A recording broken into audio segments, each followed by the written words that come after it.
लग्नानंतर होईलच प्रेम या मालिकेच्या 26 मार्चच्या भागात आपण पाहणार आहोत की नंदिनी आपल्या रूममध्ये कपाट आवरत असते. तेव्हा कपाट आवरत असताना तिला जीवाच्या कपाटात एक गिफ्ट सापडतं. पण महत्त्वाचं म्हणजे त्या गिफ्टवर JK असं लिहिलेलं असतं. तेव्हा नंदिनी ते गिफ्ट हातात घेते आणि गिफ्टवरील JK पाहत बोलते, जे म्हणजे जीवा, पण के म्हणजे कोण असणार? जीवाच्या आयुष्यात कोणी के नावाची दुसरी मुलगी तर नसणार ना?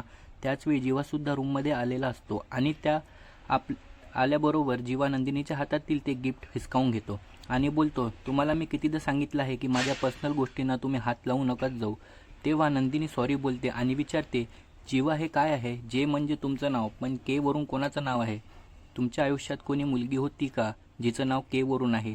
नंदिनीचा हा प्रश्न ऐकता जीवा शांत होतो. तेव्हा नंदिनी पुन्हा हा प्रश्न जीवाला विचारते.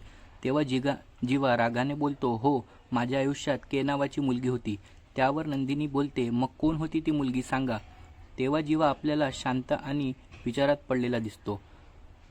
इकडे आपण पाहतो की काव्या आपल्या फोनमधील जीवाने पाठवलेल्या जुन्या शेरोशायरी ऐकत असते की काव्या, तू जिथे जिथे असशील तिथे तिथे मी सुद्धा असेल.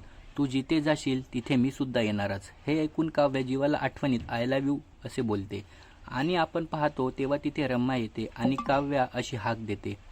तिला पाहून काव्याला धक्का बसतो. तिला वाटतं की रम्याने पूर्ण ऐकलं असावं. तेव्हा काव्या घाबरते. रम्याला बोलते, रम्या हे बघ, तू आता जे काही ऐकलं आहे ना.